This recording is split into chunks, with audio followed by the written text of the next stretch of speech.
नाथ मुझने मति शुद्ध देजो, हइये सदा सेवक भाव रहजो।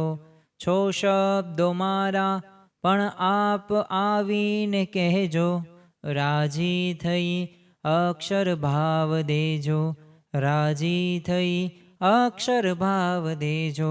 श्री स्वामिनारायण भगवाननी जय। अक्षर पुरुषोत्तम महाराजनी जय। गुणातीतानंद स्वामी महाराजनी जय। प्रमुख स्वामी महाराजनी जय। प्रगट गुरु हरि महंत स्वामी महाराजनी जय। सूरत अक्षरधाम महोत्सवनी जय। दरेक दिव्य हरिभक्तों ने रवि सभाना जय स्वामी नारायण। આજના પ્રવચનનો મુખ્ય વિષય, આમ તો આપણે દરેક મુમુક્ષુઓ આ ચાતુર્માસ દરમિયાન અલગ અલગ પ્રકારના વિશેષ તપ અને વ્રતના નિયમો કરતા હશું, અને એમાંય તે શ્રાવણ મહિનાની અંદર, એટલે કે આમ તહેવારોનો રાજા જો કોઈ મહિનો હોય તો કારતક, માક્ષર, પોષ, મહા, ફાગણ, ચૈત્ર, વૈશાખ, જ્યેષ્ઠ, અષાઢ, શ્રાવણ, ભાદરવો, આસો. પરંતુ એમાં શ્રાવણ માસ રહ્યો ને એ તો તહેવારોનો રાજા ગણાય છે. તો આ શ્રાવણ માસની અંદર આપણે વિશેષ ભગવાનની ભક્તિ પણ કરી શકીએ છીએ. પરંતુ આજે આપણે એવા વિષયની વાત કરવાની છે કે જે વિષય આપણા જીવનની અંદર હોવો ખૂબ જરૂરી છે. ડગલે ને પગલે વ્યક્તિ આજે દુઃખી થતો જોવા મળે છે. આમ તો શ્રીજી મહારાજે આનો ઉપાય પણ તેઓએ જણાવ્યા છે. વિચારથી કોઈ પણ કાર્ય સિદ્ધ થતું જોવા મળે છે. જેવો તમે વિચાર કરો તેવા તમે બની જાઓ. પરંતુ આજે આપણે શ્રીજી મહારાજના એ 6 વિચારો જેમ એમને આપેલા છે, એ પછી પ્રાપ્તિનો વિચાર હોય કે મહિમાનો વિચાર હોય, આત્મ વિચાર હોય, સાંખ્ય વિચાર હોય કે પછી કરતા હરતાપણાનો વિચાર પણ ભલે હોય, પરંતુ આજે આપણે એક એવા વિચારની વાત કરવાની છે, અને જે વિચારનું નામ છે કરતા હરતાપણાનો વિચાર. એ ભગવાન આપણી સાથે જે પણ કાંઈ કરે છે, અને જે આપણા જીવનની અંદર જે બનતી કોઈ ઘટના હોય કે કોઈ પરિસ્થિતિ હોય, આ પરિસ્થિતિની અંદર સ્થિર રહેવા માટે તો આપણે કયો વિચાર એવો કરી શકીએ કે જેનાથી આપણા જીવનની અંદર શાંતિ પ્રાપ્ત થાય. આજ તો દરેક વ્યક્તિને શાંતિ તરફ બધાય આકર્ષે છે. દરેકને આજે શાંતિ જોઈએ છે. કોઈક બાળકને પૂછો, કોઈક યુવાનને પૂછો કે કોઈક વૃદ્ધને પૂછો તો એને પણ શાંતિની જરૂર હોય છે. તો આપણે તો શાંતિની જરૂર પડવાની જ તે. તો આ શાંતિ મેળવવા માટે શું જરૂરી છે? શાંતિ મેળવવા માટે જરૂરી છે રાઈટ ડાયરેક્શન, સાચી દિશા. અને સાચી દિશા કોણ આપી શકે કે જેણે પોતે શાંતિ પ્રાપ્ત કરી હોય? તો એવા ભગવાન સ્વામિનારાયણ ભગવાને આપણની વાત કરી છે. અને સત્પુરુષના જીવનની અંદર આપણને કરતા હરતાપણાનો વિચાર જોવા મળે છે. એ પ્રમુખ સ્વામી મહારાજ હોય, શાસ્ત્રીજી મહારાજ હોય, ભગતજી મહારાજ હોય, કે અત્યારે હાલ પ્રગટ બ્રહ્મ સ્વરૂપ મહંત સ્વામી મહારાજ હોય. એ કોઈ પણ ઘટના બને કે પરિસ્થિતિ બને તો એ સારા માટે જ છે. આ વિચાર એમનામાં નિત્ય અનુસંધાન તેઓ રાખે છે. તો આજના ગુણાતીતાનંદ સ્વામીની પ્રકરણ 1ની 4થી વાતનું આજે આપણે નિરૂપણ સાંભળવાનું છે. તો આપણે સૌ પ્રથમ વાતનું વાંચન કરીએ અને ત્યારબાદ સમજવાનો પ્રયત્ન કરીએ કે આ વિચાર શા માટે આપણા જીવનની અંદર વણાયેલો હોવો જરૂરી છે. સ્વામિનારાયણ હરે સ્વામીએ વાત કરી છે, ભગવાનની મોટાઈ જેના અંતરમાં સમજાણી હોય તેને ગમે તેવા દેશકાળની અવળાઈ થાય અથવા દેહમાં ગમે તેવો રોગ થઈ આવે ઇત્યાદિકમાં પણ એમ સમજે છે ભગવાનને કર્યા વિના પાંદડું પણ કોઈનું હલાવ્યું હલતું નથી, એમ સમજીને સુખી રહે. અને એમ ન સમજે તેને કોઈ પ્રકારનો દેશકાળ આવે તો સત્સંગ ચૂથાઈ જાય. આજે આધુનિક સમયની અંદર સત્સંગ તો દરેક વ્યક્તિને કરવો છે. આજે દરેક મુમુક્ષુ જીવ છે, દરેક હરિભક્ત છે કે જેને ભગવાનની પ્રાપ્તિ કરવી છે, એના જીવનું આત્યંતિક કલ્યાણ કરવું છે. પરંતુ આપણને ખ્યાલ છે કે જ્યારે સત્સંગની અંદર આવે અને શરૂઆતની અંદર જેવો રંગ હોય ને તો એવો છેલ્લે સુધી એવો રંગ રહેતો નથી. એ શરૂઆતની અંદર જે રવિ સભા ભરી હોય અને જે નિયમ ધર્મ પાકા પાલન કર્યા હોય તો એવા એ પછી સમય જતા એ થોડાક વર્ષો વહી જાય એવા થતું નથી. અને એવો પણ એવો સમય આવે છે 15-20 વર્ષના સત્સંગી હોય તો એને પણ સત્સંગની એ ગમતો નથી, એ સત્પુરુષ નથી ગમતા, એવા અભાવ અવગુણથી ભરેલા હોય છે. અને એક સમય એવો આવે છે કે આ સમયની અંદર તેને સત્સંગ આખો ચૂથાઈ જાય. એ સત્સંગમાં એ રહેતો જ નથી, એ સત્સંગનો લાભ લઈ શકતો નથી. કારણ શું છે? કારણ એક જ છે કે એના જીવનની અંદર કાંઈક એવી પરિસ્થિતિ બદલાઈ ગઈ, એને ન ગમ્યું એવી પરિસ્થિતિ થઈ, તો એ પરિસ્થિતિ એને ન ગમ્યું એટલે થયું સ્વાભાવિક એવું કે હવે આ સાચું નથી, અહીંયા મારે સત્સંગ કરવા જેવું નથી. આનું કારણ સ્વામિનારાયણ ભગવાને પણ જણાવ્યું અને ગુણાતીતાનંદ સ્વામીએ પણ પોતાની વાતની અંદર કીધું કે એને ભગવાનની મોટાઈ અંતરની અંદર સમજાણી નથી. જો બાહ્ય રીતે તો આપણે તિલક ચાંદલો કરતા હોઈએ, નિયમ ધર્મ પણ પાલન કરતા હોય, પણ આંતરિક જે શુદ્ધિ રહી ને એ જરૂરી છે. એટલે આપણને મહંત સ્વામી મહારાજ અંતર અક્ષરધામ કહે છે. એ ઘર સભાને એક દિવ્ય મહેલ બનાવો. દરેક દિવ્યો છે, દરેક મુક્તો છે. આ શા માટે આવા વિચારો આપણને સતત આપણને આશીર્વચનની અંદર કહે છે, પત્રોની અંદર કહે છે. દરેક દિવ્ય હરિભક્તોને જય સ્વામિનારાયણ. આ શરૂઆતની અંદર શબ્દો અને વાક્ય ઉપરથી આપણને સ્પષ્ટ ખ્યાલ આવે છે કે આપણી સાધના રહીને એ તો હજી KG1 અને પહેલા બીજા ધોરણની છે. અને જે સત્પુરુષની જે વિચારની જે પરાકાષ્ઠા રહીને એ કંઈક અલગ જોવા મળે છે. તો આ પરાકાષ્ઠા સુધી દરેક મુમુક્ષુએ પહોંચવાનું છે. પણ પહોંચવા માટે આપણે સત્પુરુષની જે આજ્ઞા છે, જે નિયમો છે, એનું આપણે યથાર્થ રીતે પાલન કરવાનું છે. અને યથાર્થ રીતે પાલન કરશું ને તો ગમે ત્યારે ગમે એ પરિસ્થિતિ નો આવી જાય. એ દેહિક રીતે પણ તમને ગમે તેવો મોટામાં મોટો રોગ થયો હોય છતાં પણ તમે ભગવાનનું નિત્ય અનુસંધાન રાખો અને એટલું જ એમ જ રાખો કે ભગવાનની મરજી વિના પાંદડું પણ કોઈથી હલાવવું હલતું નથી. આ વિચાર, આ આત્મબળ, આ આત્મવિશ્વાસ, આ વિચાર ક્યારે આવે કે જ્યારે આપણા હૃદયની અંદર, અંતરની અંદર કરતા હરતાપણાનો વિચાર હોય. એ યોગીજી મહારાજે સંકલ્પ કર્યો હતો કે દિલ્હીમાં યમુના નદીના કિનારે એ મંદિર કરવું છે. પ્રમુખ સ્વામી મહારાજે 20-20, 30-30 વર્ષ સુધી એમને ધીરજ રાખી છે. અને જેવો ભગવાનનો ભગવાન જે જ્યારે કરે ત્યારે આપણે પ્રયત્ન કરો. એ ગઢડામાં પણ એ જે મંદિરનું જે નિર્માણ કર્યું, શાસ્ત્રીજી મહારાજે કીધું કે સરકાર પક્ષ પલટા થશે અને ખરેખર એ મંદિર ત્યાં જ તે થયું, ગઢડાના આપણને ઘેલાના ટેકરા ઉપર. તો જો આ સત્પુરુષની એક તાકાત છે કે એમના એક હૃદયની અંદર આત્મસાત થયેલો વિચાર છે અને જે છે કરતા હરતાપણાનો વિચાર.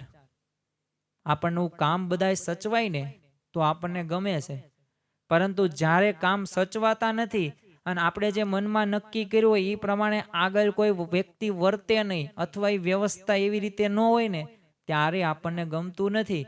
પરંતુ જો ત્યારે એક વિચાર હોય ને કે મારે તો ભગવાન અને સંતને રાજી કરવાના છે, મારે મારા દેહની સેવા કે મારે દેહને રૂડું નથી લગાડવાનું, જો આવો વિચાર હોય ને તો ખરેખર એ સત્સંગની અંદર આપણને યોગીજી મહારાજ કેમ સાકર જેવું તમને સુખ ગળ્યું લાગે. પણ આ સાકર જેવો એ અંતરની અંદર ફુવારા આનંદ નથી આવતા ને એનું એક કારણ એ છે કે હું મેં કર્યું, મારાથી જ થયું, હું ન હોય ને તો આ ન થાય. આ જે અહંકાર ને અભિમાન એ વ્યક્તિને ક્યારેય કોઈ દિવસ સુખ શાંતિ આપી શકતો નથી. તમે કરોડોપતિ થાવ કે અબજોપતિ થાવ, પરંતુ દરેક વ્યક્તિને સાથે રાખીને આગળ ચાલતા હોય ને તો ખરેખર તમારા અંતરની અંદર શાંતિ વ્યાપ્ત થાય છે. પરંતુ આ ક્યારે થાય કે જ્યારે તમે ભગવાનને કરતા હરતા માનો ને ત્યારે આ શક્ય છે. એટલે આ કરતા હરતાપણાનો વિચાર એટલો અગત્યનો છે. અને ગુણાતીતાનંદ સ્વામી તે આ વાતની અંદર આપણને આ કરતા હરતા માનવાનું છે અને પાછું જીવવાનું છે. આપણને શીખ સૂચવે છે. ભગવાન કરતા છે. જો આ વિચાર આપણા જીવનની અંદર કેટલો અગત્યનો છે તો સુખ શાંતિ માત્રનો એકમાત્ર ઉપાય કરતા હરતાપણાનો વિચાર. અંતરની અંદર ટાઢું કરવું છે. જો અંતર છે ને ધગી ગયેલું છે, લાખ મણની કોઈક લોઢી હોય અને એ કાંઈ તમે એક ડોલ પાણી નાખો તો એમ કાંઈ એનો જે તાપ રહ્યો એ જે ધગી ગઈ છે ને એ શાંત ન પડે. પણ એ શાંત ક્યારે પડે તો એ શાંત જ્યારે સમુદ્રની અંદર, નદીની અંદર જ્યારે એ તમે નાખો જ્યારે ત્યારે ટાઢું થાય. બસ એવી જ રીતે આ જીવ છે ને અનંત જન્મોથી આવી રીતે ચક્રામાં ગોળ ગોળ ફરે જ છે, ફરે જ છે, ફરે જ છે, આમ ચક્કર આવી ગયા છે.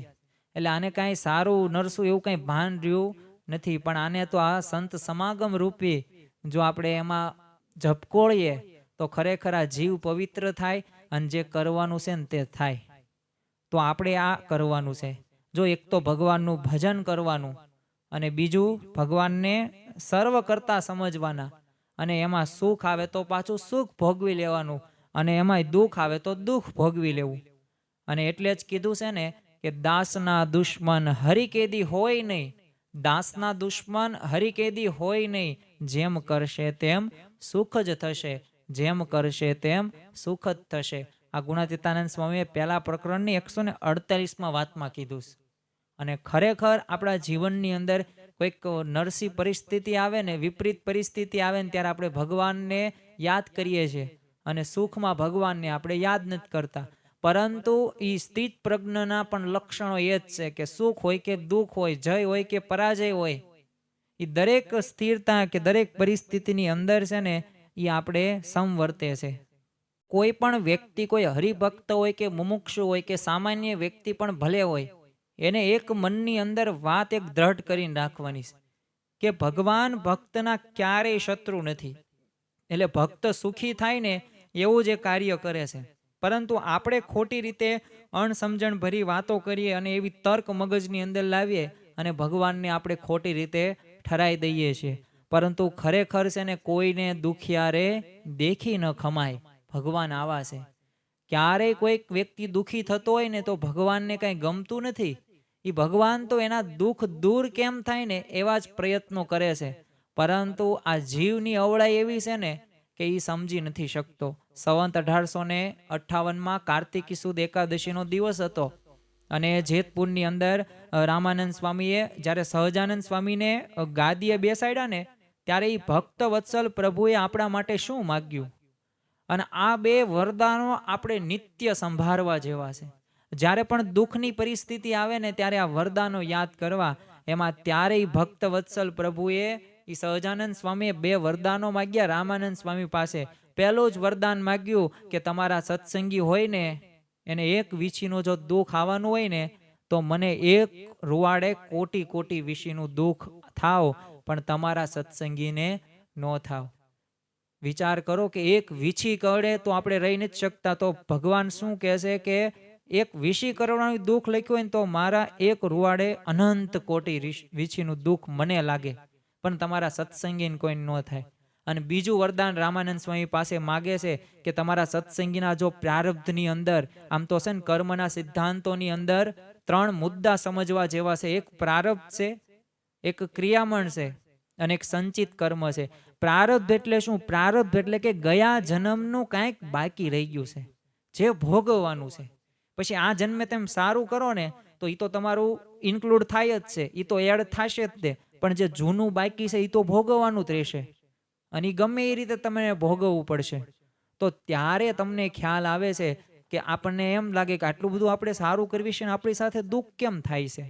પણ એ પ્રારબ્ધમાં લખ્યું હોય. તો જો સ્વામિનારાયણ ભગવાન કેટલા આર્ષ દ્રષ્ટા છે, દીર્ઘ દ્રષ્ટિ છે, કે રામાનંદ સ્વામી પાસે એ જ માગ્યું કે જો પ્રારબ્ધની અંદર જો રામપત્તર લખ્યું હોય, રામપત્તર એટલે કે ભિક્ષાપાત માંગવાનું લખ્યું હોય, તો એ રામપત્તર મને આવે પણ તમારા સત્સંગી અન્ન વસ્ત્રે કરીને દુઃખી ન થાય. તો શારીરિક રીતે જે પણ આપણને દુઃખ આવે ને એ દુઃખ માત્ર એ ભગવાને ટાળી દીધા વરદાન દ્વારા.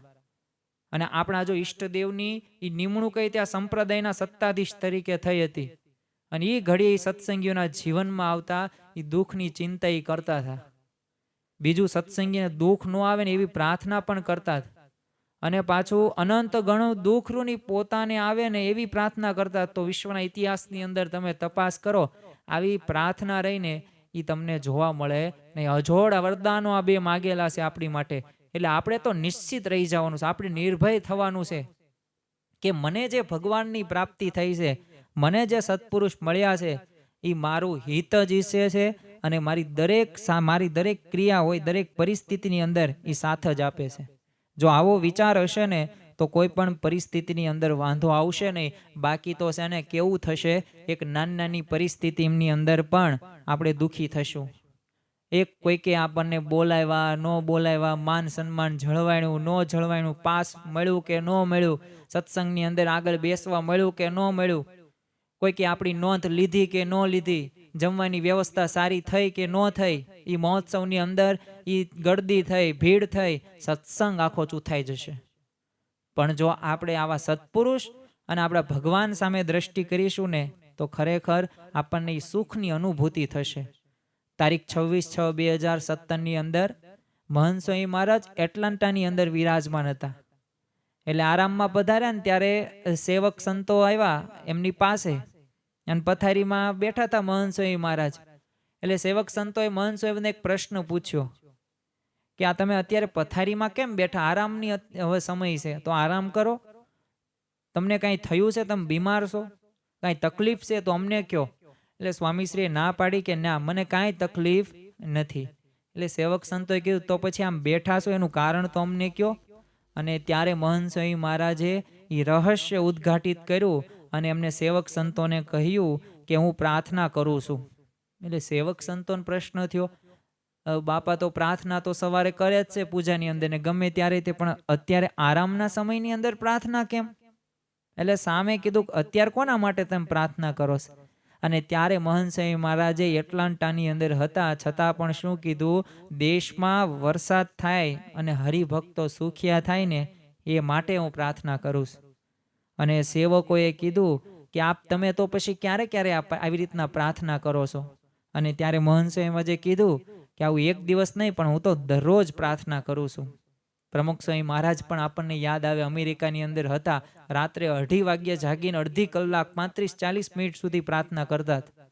મહંત સ્વામી મહારાજ પણ COVID-19ની અંદર તે દરેક હરિભક્તોની કોરોના વાયરસથી રક્ષા થાય, દરેક સુખ સમૃદ્ધિ બધાને મળે, કોઈ તે ભૂખ્યા ન સૂવે, આ જ એમના વિચાર. એટલે જો ઘણી બધી સેવાઓ તો કરેલી જ હતી પણ છતાં પણ એ ગુણાતીત સત્પુરુષોના જીવનની અંદર આપણા માટે તેઓ પ્રાર્થના કરે છે.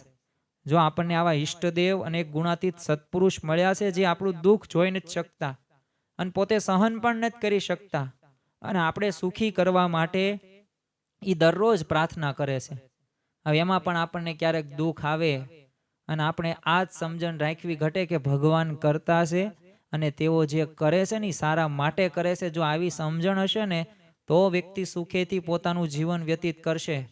અને સાચું તો સમજણમાં જ સુખ છે, કારણ કે સંત સુખી સંસાર મેં, રાજા ભી દુખિયા, રંક ભી દુખિયા, ધનપતિ દુખિત વિકાર મેં, વિના વિવેક સબ ભેખ સબ દુખિયા.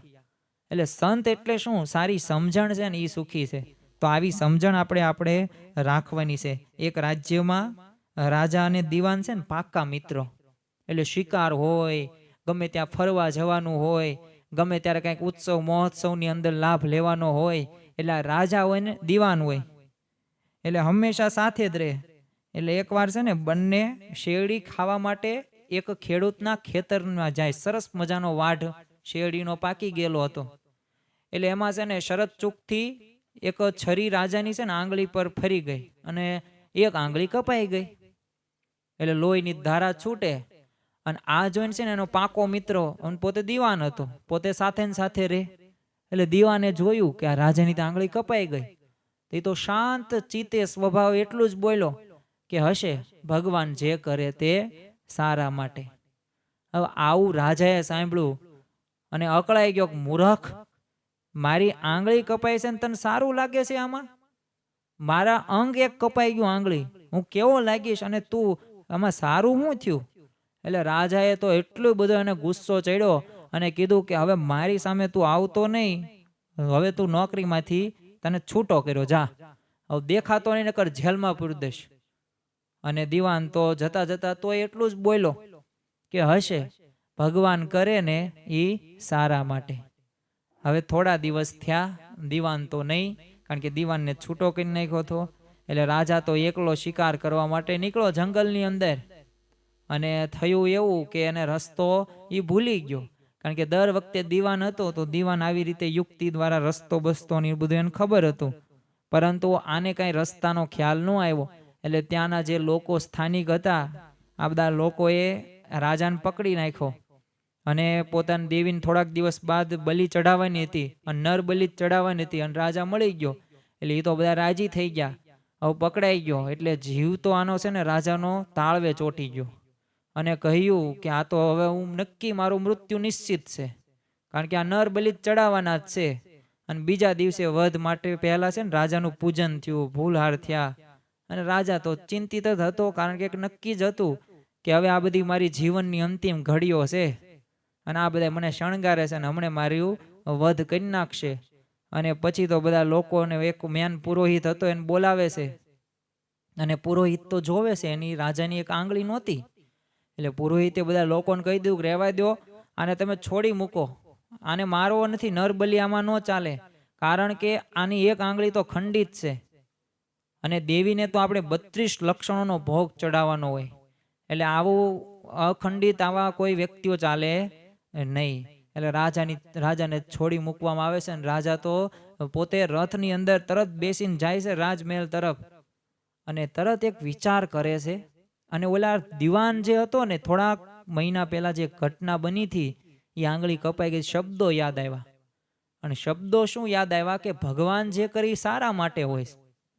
એટલે આ સીધો છે ને રાજ દરબારમાં ન ગયો, પરંતુ આ જ્યાં દિવાન રહેતો હતો ને ત્યાં ગયો અને પછી ખબર પડી કે આવી રીતે રહેશે. અને પ્રશ્ન પૂછ્યો કે હાલો, હું તો જીવ મારો બચી ગયો, એમ ભગવાને સારું કર્યું, પણ આ તારું સારું કઈ રીતના થયું? કારણ કે મેં તને નોકરીમાં કાઢી નાખ્યો, તારી જે રોજી રોટી હતી એ તે ગુમાવી નાખી, તો એમાં ભગવાને શું સારું કર્યું?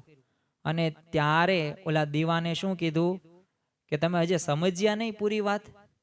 આપણે બંને સાથે હોઈએ છે કે નથી હોતા? રાજા કે હા. એક આપણે શિકારમાં સાથે હોઈએ, તે હા શિકારમાં હોઈએ, આપણે ફરવામાં એક હા, આપણે કોઈ ઉત્સવ મહોત્સવની એક હા, આપણે દરેક ડિસિઝન નિર્ણયો લેવાનું હોય ત્યારે હોય છે કે નહીં? એક હા. યુદ્ધની અંદર રાજા કે હા, બધી જગ્યાએ તું મારી સાથે જ હોય છે, પણ જો તમે મને નોકરીમાં જ કાઢી નાખો તો હું બચી ગયો, અને જો તમે મને રાખ્યો હોત તો હું તમારી સાથે શિકાર કરવા માટે આવેત અને આપણે બે પકડાઈ જાત, એમાં તમે જ બચી જાત. પણ મારા તો બધી અંગ હારા છે અને હું તો 32 લક્ષણ છે, એટલે મને તો બલિ ચડાવી દે અને મારું મૃત્યુ પણ થાય. એટલે જો તમે મને નોકરીમાં જ કાઢી નાખ્યો ને, એ પણ સારું થયું. અને ત્યારે રાજાને વાત બરાબર એ મનની અંદર બેસી ગઈ કે ભગવાન જે કરે ને એ સારા માટે હોય છે. જો આ તો એક છે ને દ્રષ્ટાંત છે, વાર્તા છે, પણ ખરેખર છે ને આવું જ્યારે આપણા જીવનની અંદર દ્રઢ થઈ જાય ને, તો પછી મુશ્કેલી હોય કે દુઃખની પરિસ્થિતિની અંદર પણ આપણે સ્થિર રહી શકીએ છીએ. અને સ્થિર રહેવા માટે જરૂરી શું છે? કરતા હરતાપણાનો વિચાર. આપણને આ વાત જટ કેમ નથી સમજાતી? તો જે વખતે મુશ્કેલી આવે ને એ વખતે સારું થયે છે એવું આપણને દેખાતું નથી. એટલે જો રાજાને જ્યારે આંગળી કપાય ને ત્યારે ભગવાને સારા માટે કર્યું છે એવું એને સમજાણું નહીં. એટલે એને શું લાગ્યું કે આ પ્રધાનને કંઈ ખબર પડતી નથી. પણ એ 7 દિવસ પછી એને સમજાણું. એમ આપણને 7 અઠવાડિયા કે 7 મહિના કે 7 વર્ષ પછી પણ સમજાશે. માટે છે ને આપણે એક ધીરજ રાખીને એ આપણું કાર્ય જો કરીશું અને ભગવાનમાં વિશ્વાસ હશે, ત્યારે અંતે તો ખબર પડશે જ તે કે ખરેખર ભગવાને એ સમયે ભલે મુશ્કેલી આપી, પરંતુ મારા સારા માટે હતું. અને ભગવાન કરતા છે ને એ સારા માટે જ કરે છે. આ ભાવના આપણા જીવનની અંદર હશે. ભારતના 11મા રાષ્ટ્રપતિ અને મહાન વૈજ્ઞાનિક અને મિસાઇલ મેન તરીકે ઓળખાતા ડૉક્ટર APJ અબ્દુલ કલામ 1957ની સાલની અંદર એ પાયલટ બનવાનું એમને સ્વપ્ન હતું. પોતે બાળપણથી જ એવી પોતે આર્થિક પરિસ્થિતિની અંદર પોતે પસાર થયા હતા અને છાપા પણ વેચતા હતા, નાનું કામકાજ પણ કરતા હતા, પરંતુ ભણવામાં હોશિયાર હતા અને સ્વપ્ન પણ હતું કે મારે પાયલોટ બનવું છે. અને પોતે દેહરાદૂન જાય છે અને દેહરાદૂનમાં પાયલટનું પોતે ઇન્ટરવ્યૂ દે છે. હવે કેવળ 8 જ યુવાનોને પસંદ કરવાના હતા. કલામે પણ આ ઇન્ટરવ્યૂ એને મહેનતથી દીધું, પરંતુ રિઝલ્ટ આવ્યું ત્યારે કલામ સાહેબનો નંબર ઇન્ટરવ્યૂમાં 9મો હતો. લેવાના હતા 8, એટલે ક્વોલિફાયની જગ્યાએ ડિસ્ક્વોલિફાય થઈ ગયા અને હતાશ થઈ ગયા. અને ત્યારે ઋષિકેશમાં શિવાનંદ આશ્રમની અંદર જાય છે અને એક સંતે એને ઉદાસીનતાનું કારણ પૂછ્યું ને ત્યારે કહ્યું કે આ રીતે મારે પાયલોટ બનવું હતું, 8 લેવાના હતા, 9મો ક્રમ મારો છે. મેં મહેનત બાળપણથી જ કરેલી છે, પણ છતાં પણ મને આ નિષ્ફળતા મળી. પોતે હતાશ થઈને આવું કહે છે. અને ત્યારે તે સંતે તેમને જણાવ્યું કે ખરેખર ભગવાનની ઈચ્છા રહીને એ આ પાયલોટ બનવાનું તને નહીં હોય, માટે તું નિષ્ફળતાને ભૂલી જા અને તારી જાતને ઈશ્વર ઈચ્છા પર છોડી દે. આની કરતાં પણ ભગવાને કાંઈક સારું ધાર્યું હશે તારા માટે. એટલે પછી અબ્દુલ કલામ તો ઘરે જાય છે અને એટલી બધી અભ્યાસની અંદર પોતે મન ફરી વખત પરોવે છે, મહેનત કરી અને પુરુષાર્થ કર્યો, એટલે સમય જતાં એરોનોટિક એન્જિનિયર પણ બન્યા અને ત્યારબાદ ભારતના મહાન વૈજ્ઞાનિક અને રાષ્ટ્રપતિ પણ બન્યા. અને ઘણી વખત તેઓ કહેતા કે ભલે હું પ્લેન ઉડાડનાર ન બન્યો, પણ પ્લેન કરતાં વધારે ઊંચું ઉડી શકું ને એવા રોકેટ તો મેં બનાવી જ શક્યો. જો આનું કારણ શું હતું? એમણે ધીરજ રાખી. એ નિષ્ફળતામાં હતાશ થઈ ગયા હતા, પરંતુ એ સંતના વાક્યો એમને સતત અનુસંધાનમાં રહેતા કે ભગવાન જે કરે છે તે સારા માટે કરે છે. અને એક પાયલોટ નહીં પણ 3 પાંખના વડા તેઓ બન્યા, એટલે કે રાષ્ટ્રપતિ બન્યા. તો જો જીવનમાં આવતી નાની મોટી કોઈ નિષ્ફળતામાં એ ભગવાનની આપણે મરજી સમજીને છે ને ફરી વખત આપણે એ જ કાર્યની અંદર ઉત્સાહથી આપણે જોડાવાનું છે. અને જે વ્યક્તિ આવી રીતે ઉત્સાહથી જોડાય છે એને સફળતાના શિખરો ઉપર પહોંચે જ છે. સાયકલ શીખનાર મોટો ભાગના બાળકો સાયકલો ઉપરથી પડે જ છે, એને વાગે જ છે. અને એ જો એને ઘા જોવે ને તો સાયકલ એ અડે જ નહીં, પરંતુ કદી શીખી પણ ન શકે એ ડરના લીધે. પરંતુ એમ સમજે કે ભગવાનની ઈચ્છા, અને ફરી વખત જો પ્રયત્ન કરે સાયકલ શીખવાનો તો ખરેખર સાયકલ શું એરોપ્લેન પણ શીખી શકે છે. સમઢિયાળાના તે વીરા શેલડિયાનો સત્સંગ કૃપાનંદ સ્વામી અને ગુણાતીતાનંદ સ્વામીના સંઘથી થયો. હવે એકવાર વીરા ભક્ત કુટુંબ સહિત છે ને ગઢડે શ્રીજી મહારાજના દર્શન કરવા માટે ગયા. એટલે દ્વેષીઓ હતા, એમાં દ્વેષીઓએ દાદા ખુમાણને વીરા ભક્તના ઘરે છે ને ગાડું સળગાવી દીધું. હવે વીરા ભક્ત હતો એ તો 5-7 દિવસ પછી ગામ પાછા આવે છે, શ્રીજી મહારાજનો સમાગમ કર્યો અને કથા વાર્તા સાંભળીને આવે છે. અને ત્યારે દાદા ખુમાણે કીધું કે વીરા, તું ગઢડે સ્વામિનારાયણને દર્શન ગયો ને એમાં તારું શું થયું? તને શું ફાયદો થયો? તારા ઘરને આ ગાડું તો બધું બળી ગયું છે. અને આ સાંભળીને વીરા ભક્તે શું કીધું કે સ્વામિનારાયણે તો મારું બહુ સારું કર્યું કે બાયડી છોકરો તો ઉગર્યા, આ ખોડું ઘર રહ્યું, ગાડું બીજું કરશું, અને જુઓ ને આ દાણાની કોઠીઓ ભરી છે એમના એમ, એટલે ઘર માથે તો છાજ નાખી લેશું, એમાં શું વાંધો? અને વીરા ભક્તે દ્રઢતાથી કીધેલું કે ભગવાન જે કરે ને સારા માટે હોય છે. એમાં દુઃખ આવ્યું છતાં જો એવો સ્થિર રહ્યા. કારણ શું હતું? ભગવાનમાં કરતાપણું. એ આપણને આશાભાઈનું સમર્પણની આપણે પ્રસંગો સાંભળ્યા છે. તો એ આશાભાઈના જ ઈશ્વરભાઈ એમના જીવનની અંદર પણ આવા જ દુઃખના પ્રસંગો, પોતાની હવેલી બળી ગઈ હતી પણ છતાં પણ એ ભગવાનની જેવી ઈચ્છા, અને આ ઈચ્છાએ રાખીને તેઓ સ્થિર રહ્યા છે. નિષ્કુળાનંદ સ્વામી એટલે જ તે ધીરજ્યાખ્યાનમાં કહે છે, જે દુઃખે થાય સુખ જનને તે દે છે દુઃખ દયા કરી, જે સુખે દુઃખ ઉપજે તે આપે નહીં કેદી હરી. જો ભગવાનની તો આ રીત છે. આપણને જો દુઃખ આપશે ને તો એ સુખ માટે દુઃખ આપે છે, અને સુખે દુઃખ ઉપજે ને તો એવું ક્યારેય કોઈ દિવસ એવું સુખ પણ આપતા નથી કે જેમાંથી આપણને દુઃખ મળવાનું હોય. તો ખરેખર આ ભગવાનનું નિત્ય અનુસંધાન કરતા પણ રાખવું તો જ સુખી રહી શકીશું. અને આ એમની રીત છે. જો આપણે સમજ્યા હોય ને તો સંસારની ગમે એવી મુશ્કેલી ન હોય. અને આ સંસાર તો કેવો છે? શાસ્ત્રીજી મહારાજ કહેતા કે સંસાર ઊંટના પેસણા જેવો છે. જેમ કોઈ ઊંટ ઉપર આપણે પસાર થઈ ઉપર સવારી કરતા હોઈએ તો એ હાલક ડોલક થતું જ રહે, તો એમાં કોઈ તે સ્થિર ન રહી શકો તમે. અને ગમે તેવો પાણીનો ગ્લાસ હોય ને તો એમાંય તે પાણી ઢોળાઈ જાય ને હેઠે પડે. તો બસ એવી જ રીતે આ સંસારની પણ વ્યાખ્યા આ જ છે કે સંસારની અંદર પણ આવા જ પ્રશ્નો છે, આવી જ પરિસ્થિતિ છે.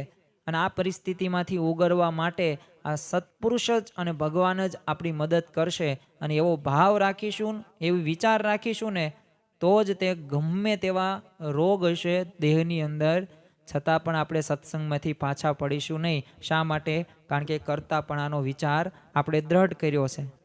ડૉક્ટર ઓપરેશનમાં કાપા મૂકે ને તો એ દર્દીને કાંઈ વાંધો નથી આવતો, સગાવાલાને કાંઈ વાંધો નથી આવતો. દરજી જ હોય, નવા નકોર આપણે કાપડ એને દઈએ છીએ સારામાં સારું, પણ એ વેતરે છે, કાતર ચલાવે છે, તો એને કાંઈ રોકતું નથી. કારણ શું છે? કારણ કે ડૉક્ટર અને દરજી રહીને એ કાપીને પણ સારું બનાવે છે. તો બસ એમાં આપણે વિશ્વાસ છે. એવી જ રીતે ભગવાન પણ એ દુઃખ આપીને સુખી કરે છે. જો આપણને મનાઈને તો કોઈ પણ પ્રકારનો વાંધો કે તર્ક વિતર્ક આપણા મનની અંદર ઉપજે નહીં. અને ભક્ત વત્સલ ભગવાન તો શૂળીનું દુઃખ છે ને કાંટે મટાડે એવા છે.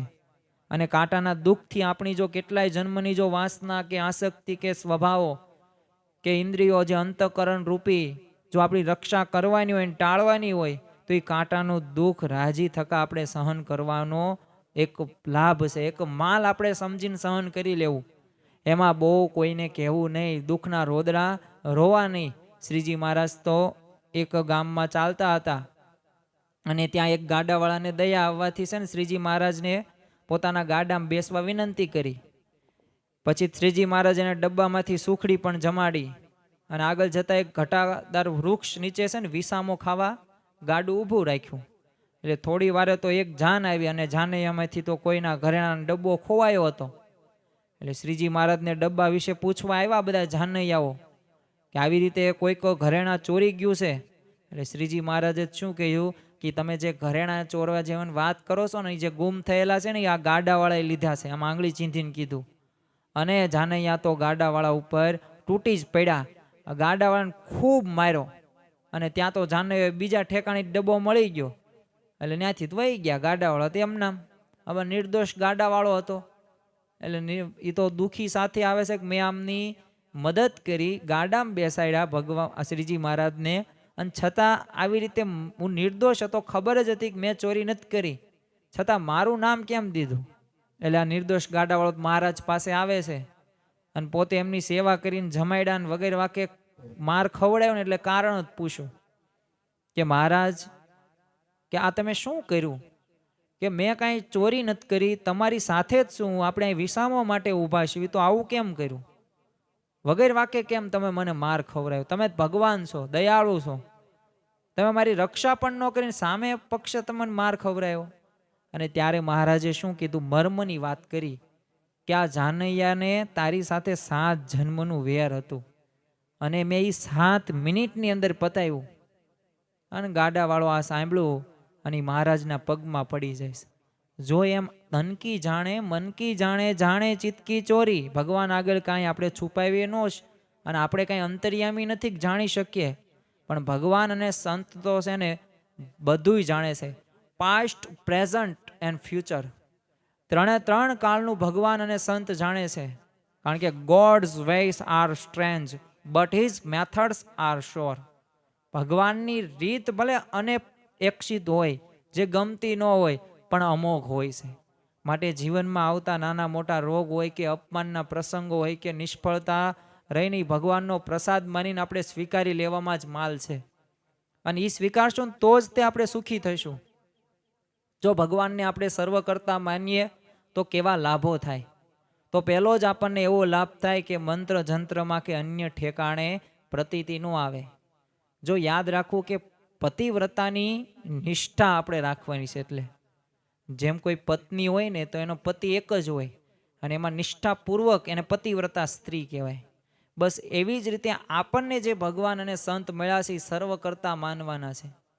એ દુઃખ આવી પડે ને તોય તે એ દુઃખમાં આપનાર પણ એ ભગવાન એ જાણે છે. એ દુઃખ થકી રક્ષા કરનાર પણ ભગવાન વિના બીજાને ન જાણવા. અને તો જ તે આપણે ક્યારેય તે બીજી જગ્યાએ ગ્રહોની અંદર અને જંત્ર મંત્ર દોરા ધાગાની અંદર પ્રતીતિ નહીં આવે.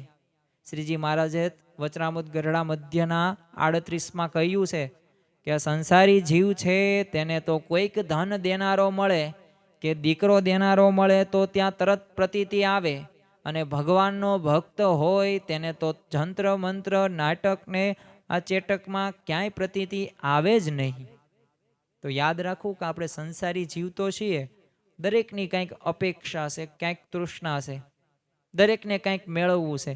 જ્યાં આપણને મળે તો યાદ રાખવું કે ત્યાં મળે અને આપણને મળી ગયું ઈચ્છા હતી ને ઈચ્છા પૂરી થઈ, તો ત્યાં આપણે પ્રતીતિ આવી જાય છે અચાનક.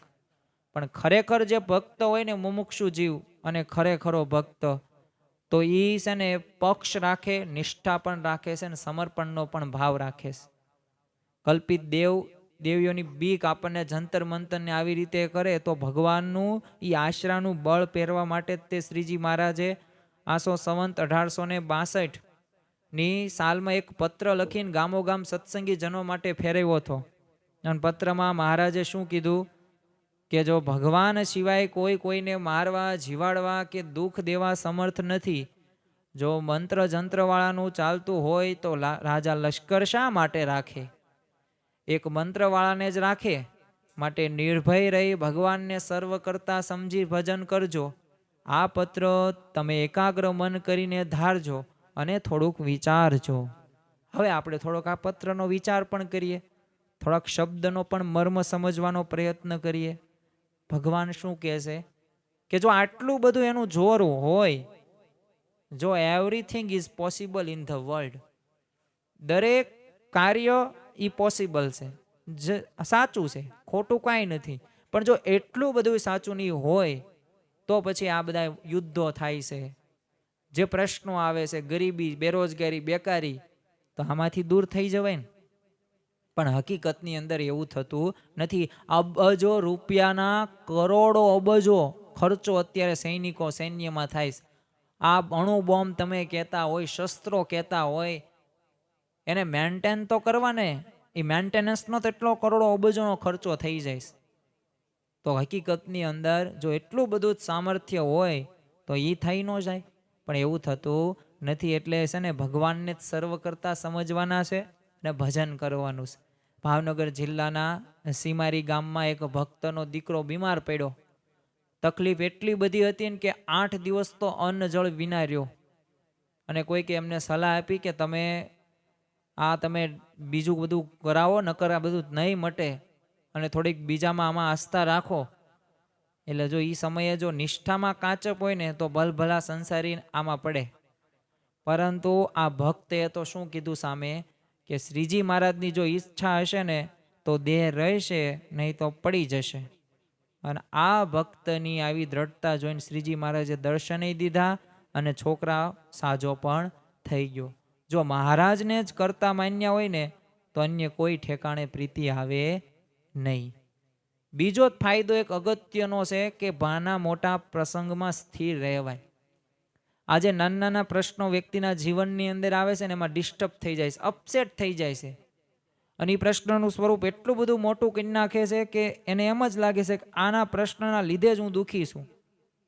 જીવનમાં જો આવતા સારા કે માઠા પ્રસંગોમાં જે ભક્ત હોય ને ભગવાનનો સાચો, એ ભગવાનને સર્વ કરતા જાણે છે. અને એવી પરિસ્થિતિની અંદરમાં પણ એ સ્થિરતા જાળવે છે.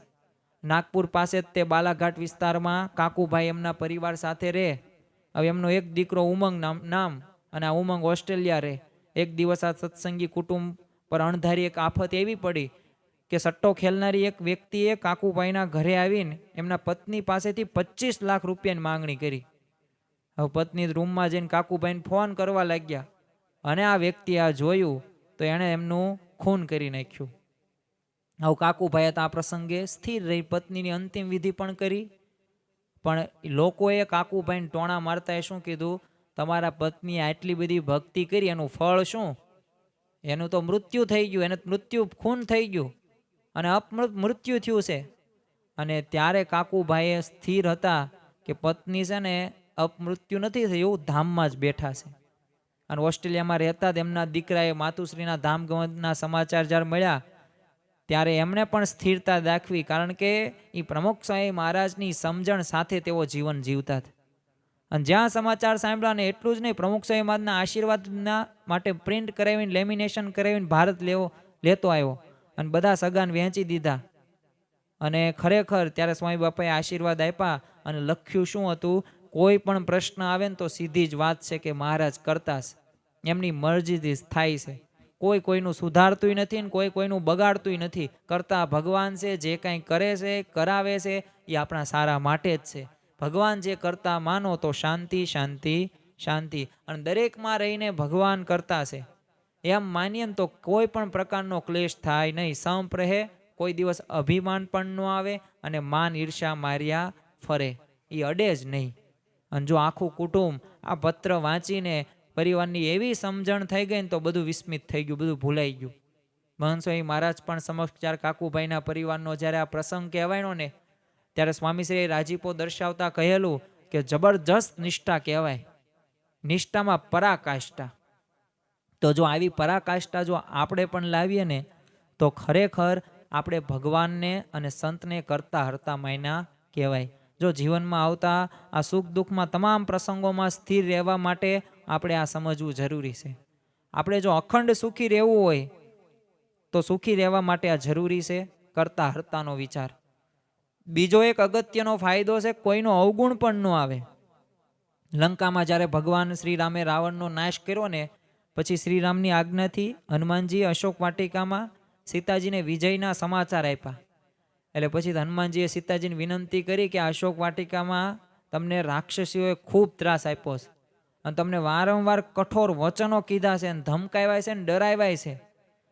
એ બધી વાત મેં અહીં થઈને સાંભળી છે. તો આપ આજ્ઞા આપો તો હું આ બધી ક્રૂર રાક્ષસીઓને છે ને અત્યારે જ હું હણી નાખું, કારણ કે આ તમારું અપમાન કર્યું છે ને તમને હેરાન કર્યા છે. અને હનુમાનજીના આવા વચનોને સાંભળીને કરુણામય સીતાજી હતા, એમણે કહ્યું હનુમાનજીને કે કપિશ્રેષ્ઠ, આ રાક્ષસીઓ રાજાને પરાધીન હતી, રાજાની આજ્ઞા પ્રમાણે કરતી હતી, એથી એમના પર ગુસ્સે થવું ઠીક નથી. મારા માટે તો આ ભગવાનની ઈચ્છા હતી અને એટલે જ તે રાવણની દાસીઓનો જો કોઈ અપરાધ હોય ને તો પણ એને હું ક્ષમા કરું છું. જે થયું ને ભગવાનની ઈચ્છા, આ જાણીને સીતાજીએ રાક્ષસીઓના કોઈ પણ પ્રકારે અવગુણ ન લીધો.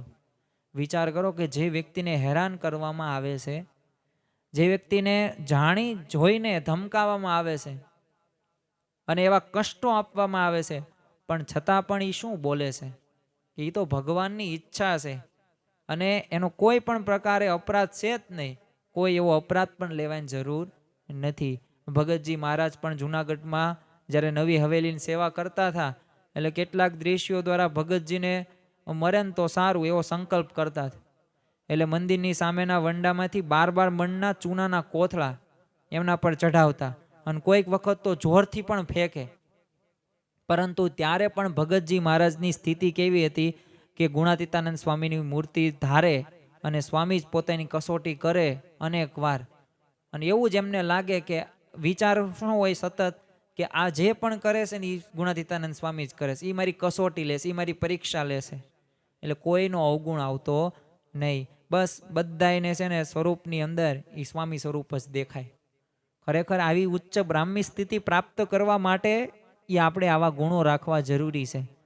ગુણાતીતાનંદ સ્વામીએ તે વાતની અંદર કીધું છે કે જો માર કરતો આ કોઈ આવતો હોય ને તો એમ સમજવું છે કે મારા સ્વામીનું જ કર્યું સર્વે થાય છે, પણ તે વિના કોઈનું હલાવ્યું પાંદડું પણ હલતું નથી. એટલે ગમે એવો ગુસ્સાવાળો ન આવતો હોય અને નક્કી જ હોય કે આપણને મારવા જ આવે છે, પણ યાદ રાખવું કે એનાથી શક્ય નથી, એ ભગવાન કરે છે, ભગવાન કરતા હરતા છે. એમ જો સત્સંગની અંદર અને વ્યવહારની અંદર પણ કોઈ કાર્યની પાછળ આપણને જો વિઘ્નરૂપ કે નડતર રૂપ કોઈ વ્યક્તિ જણાય ને તો એની પાછળ મૂળ એક પ્રેરક બળ તરીકે ભગવાન જ છે.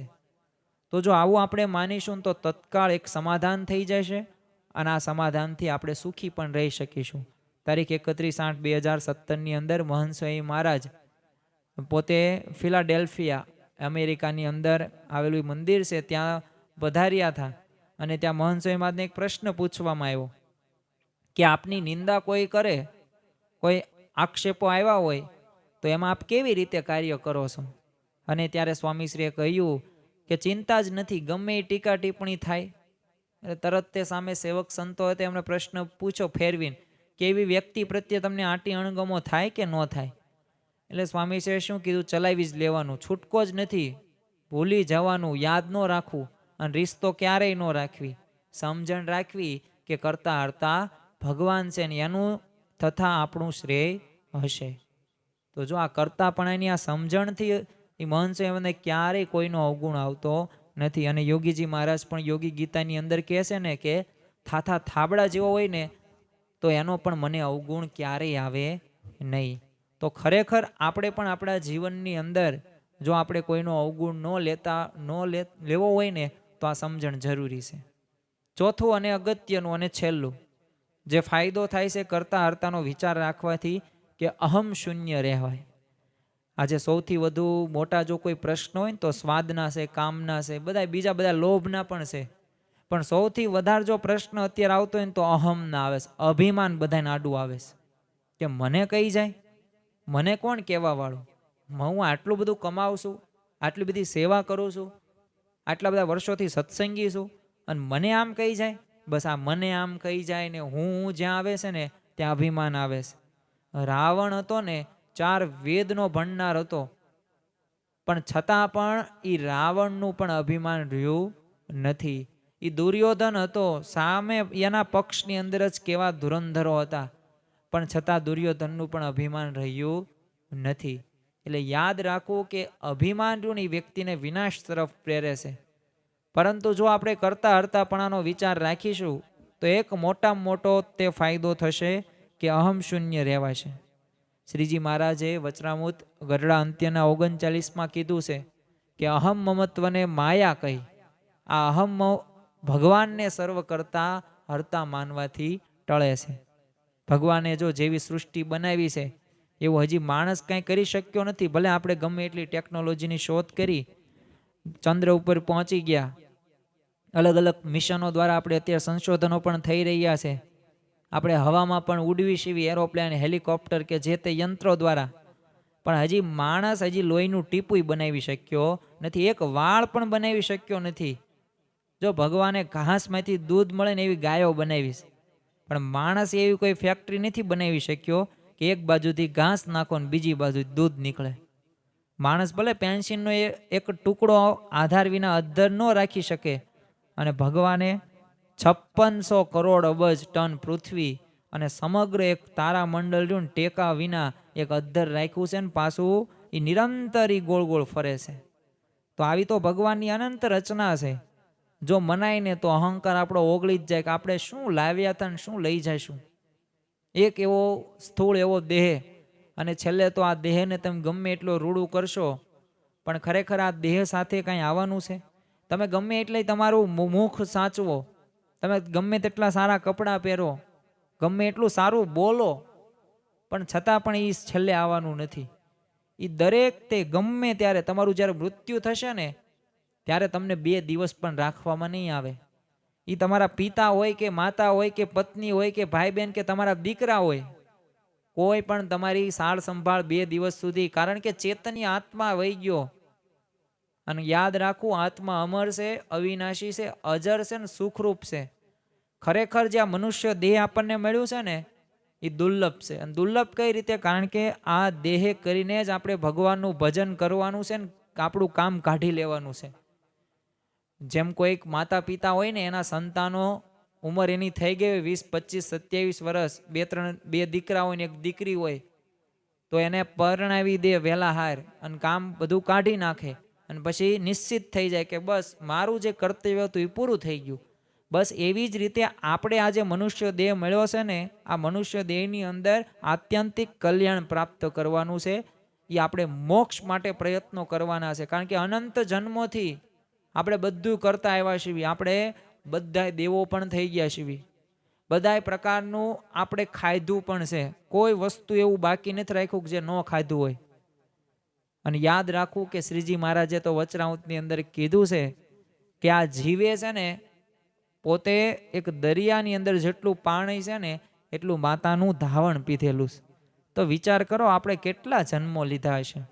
હવે આ જન્મે જો એની કાર્ય કરતા હશું, પત્નીની અંદર, બાળકોની અંદર, એ માતા પિતાની અંદર, સંબંધીઓની અંદર, કોઈ વસ્તુ પદાર્થની અંદર એ સ્વભાવ આસક્તિ એમનામ રાખશું, તો ખરેખર આપણે મનુષ્ય દેહનો છે ને ઉપયોગ સાચો કર્યો નથી.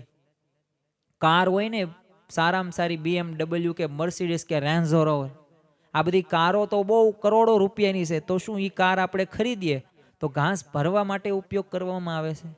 નહીં, કારને ચલાવવા માટે ઉપયોગ કરવામાં આવે છે, કાંઈ ઘાસ ભરવા માટે નથી કરવા. કોઈ ખેડૂત હોય, આંબો વાવે તો શું એની અપેક્ષા એવી હોય કે મને છાંયડો મળશે, મને એમાંથી પાંદ મળશે? તો એ રીતે નહીં. એનો ઉપયોગ આંબો વાવ્યો છે કેરી લેવા માટે, બસ એમને યથાર્થ રીતે આપણને આ મનુષ્ય દેહ મળ્યો છે ને, તો આનું કાર્ય આપણે કાઢી લેવાનું છે. નિષ્કુળાનંદ સ્વામીએ શું કીધું છે કે જેણે રચ્યું આ જગત, જોને જુજવે જાતનું રે, જોતા મૂંઝાઈ જાય મત, એવું કર્યું ભાત ભાતનું રે. એણે કર્યું એવું એક, થાય નહીં જરૂર જાણીએ રે, વર્ણ કે વિવેક સિદ્ધ અભિમાન આણીએ રે. જેને જગત આવું રચ્યું છે ને, તો આપણે મૂંઝાઈ જઈએ, આપણને એમ ટપ્પો ન પડે કાંઈ કાઠિયાવાડી ભાષાની અંદર, મને કાંઈ ખબર નથી પડતી કે આ કઈ રીતે બધું થાય છે. આપણે તો આવા જ વિચારોનો ઉદ્ગાર હોય, પરંતુ ભગવાને આવું કર્યું તો આમાં એને કરતા માનવા જ પડશે. અને એ માનવાથી જ અહંકાર આપણો ટળશે. મેં કર્યું કરતલ બીજો કોઈ, એ આપણે નથી કરતા, એ બીજા કોઈક કરે છે. એના દ્વારા કોઈક આપણને સુખ કે સારા વિચારો એ કે આપણી મદદ કરવા માટે એ આવે છે.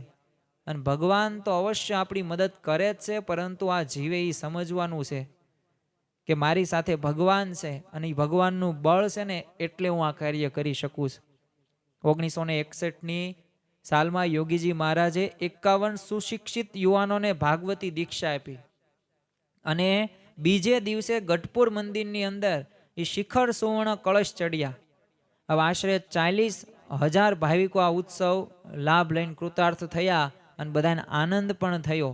હવે આખા ઉત્સવને પોતાના ખભે ઉચકનાર પ્રમુખ સ્વામી મહારાજ હવે સમયની અંદર ધુરંધર બની રહેલા, છતાં પણ કરતાપણાના ભાવથી સદા પોતે અલિપ્ત રહે, આઘા રહે.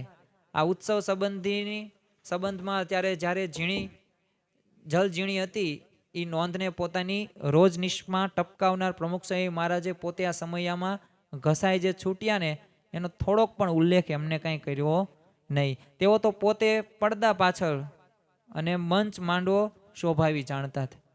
તો આવા અહમ શૂન્ય પુરુષને જોઈને NDB નેશનલ ડેરી ડેવલપમેન્ટ બોર્ડના ચેરમેન ડૉક્ટર કુરિયન બોલ્યા હતા, પ્રમુખ સ્વામીનું મુખારવિંદ જોતા જ ખ્યાલ આવી જાય કે તેઓ અહમ શૂન્ય પુરુષ છે. અને ખરેખર જ્યારે દિલ્હી અક્ષરધામનું ઉદ્ઘાટન કરવાનું હતું, ત્યારે ડૉક્ટર APJ અબ્દુલ કલામ પણ પધાર્યા હતા. આપણને આજે પણ એ ફોટા યાદ છે કે પ્રમુખ સ્વામી મહારાજ પોતે પાછળ આવતા રહેશે ને ડૉક્ટર APJ અબ્દુલ કલામને આગળ રાખે છે. શા માટે? કારણ કે એમને ખબર છે, જો એમને કોઈ ગમે એટલું એમને કાર્ય કર્યું, એ 7.5 લાખ પત્રો હોય, 2.5 લાખ પધરામણી હોય, 1000 કરતાં વધુ સુશિક્ષિત સંતો હોય, એમને ક્યારેય કોઈ દિવસ અભિમાન રાખ્યું નથી. તો આ અહમ શૂન્ય પુરુષની આપણને પ્રાપ્તિ થઈ છે.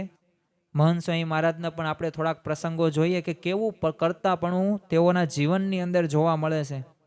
અને આ કરતાપણું આપણે પણ રાખવાનું છે, કારણ કે સત્પુરુષ જે પગલે ચાલે છે ને, એ પગલે આપણે પણ ચાલીશું તો જ આપણું કલ્યાણ થશે. કારણ કે એની રીત આપણે શીખવાની છે.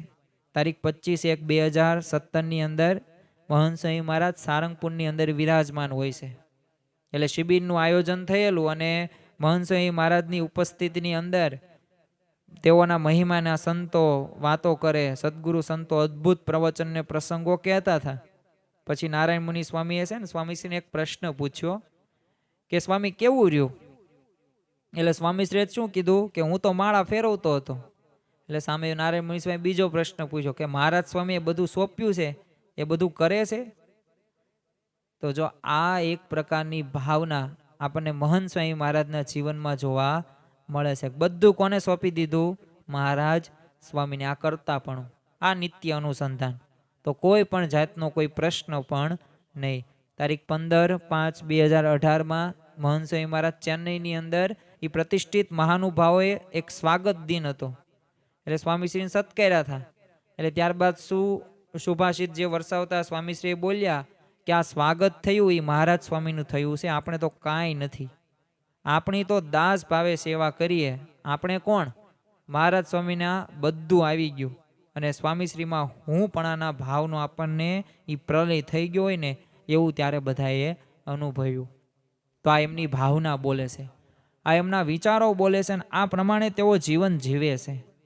આમ જો એક જ વાતમાં ગુણાતીત સ્વામીએ અંતરમાં એક ટાઢું રહે ને સત્સંગ ચૂથાઈ ન જાય, અને ખરેખર એક શ્રીજી મહારાજ વિશે આપણને દ્રઢ નિષ્ઠા રહે, કોઈનો અભાવ અવગુણ ન આવે, અહંકાર પણ ટળી જાય ને કલ્યાણ મેળવવાનો એક ઉપાય એ આપણને આપે છે. ને એ કયો છે? ભગવાન સ્વામિનારાયણ કરતા હરતા માનીએ તો કોઈ પણ પ્રકારનો પ્રશ્ન આપણા જીવનમાં આવે નહીં.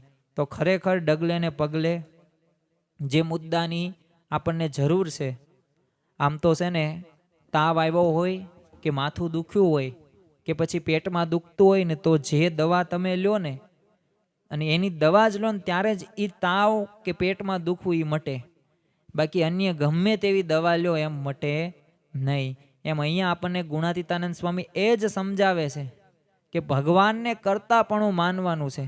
જો ભગવાનને કરતાપણું માનશો તો એક દર્દ નહીં મટે, તમારો અહંકાર પણ દૂર થઈ જશે, તમે દરેકના ગુણો પણ લેશો અને નિષ્ઠા પણ વધશે અને ગમે તેવી પરિસ્થિતિની અંદર તમે સ્થિર રહેશો. શ્રીમદ ભગવદ્ ગીતાની અંદર પણ આ શ્રી કૃષ્ણ ભગવાન અર્જુનને આ જ સમજાવે છે કે માન કે અપમાન કે જય કે પરાજય કે સુખ કે દુઃખ, એ દરેક પરિસ્થિતિની અંદર જે સ્થિર વર્તે છે, જેની મતિ સ્થિર છે, એને સ્થિત પ્રજ્ઞ પુરુષ કહેવાય. અને ખરેખર આપણે પણ આવી જો સ્થિત પ્રજ્ઞતા પ્રાપ્ત કરવી હોય તો એના માટે જરૂરી છે આ કરતા હરતાપણાનો વિચાર. અખંડ સુખી રહેવાના વિચારો વિશે આપણને શરૂઆતની અંદર જ મેં તમને કહ્યું, પણ આ વિચાર રહ્યો એ પણ જરૂરી છે. કારણ કે અત્યારે પ્રશ્નો વિસ્તૃત કરી પ્રમાણમાં આપણા જીવનની અંદર આવે છે. નો ધાર્યા હોય ને એવા પણ પ્રશ્નો આપણા જીવનની અંદર આવે છે. પણ હવે આ પ્રશ્નોની અંદર જો આપણે સ્થિરતા રાખી ન શકીએ તો ખરેખર આપણી સમજણમાં કાંઈક ફેર છે. કારણ કે સમજણ એવી રાખવાની છે કે કોઈ પ્રશ્ન આવે ને તો કાંઈ વાંધો ન આવે. પણ વાંધો ક્યારે ન આવે? કે જ્યારે આવા સત્પુરુષ અને આપણને આ ગુણાતીત ગુરુ પરંપરા જેવું જીવન જીવ્યા છે, જેવા વિચારો સાથે જીવ્યા છે, એવા વિચારો જો આપણે આત્મસાત કરી શકીએ તો આપણે પણ ધન્ય થઈએ, આપણા જીવનમાં પણ શાંતિ આવે. તો આજની રવિ સભાની અંદર મહારાજ સ્વામીના ચરણોમાં પ્રાર્થના કરીએ કે અમારા જીવનની અંદર પણ અમે આ કરતા હરતાપણાની સમજણ દ્રઢ કરીએ. અને આ સમજણ અખંડ સુખી રહેવા માટેની સમજણ છે. તો આ સમજણ અમે એ પ્રમાણે વર્તીએ અને નિત્ય અમે આનું અનુસંધાન, એક અંતરદ્રષ્ટિ કરીએ, એક મનન કરીએ, ચિંતન કરીએ અને નિધિ ધ્યાસન કરી શકીએ. એ જ આજના દિવસે મહારાજ સ્વામીના ચરણોમાં પ્રાર્થના. શ્રી સ્વામિનારાયણ ભગવાનની જય.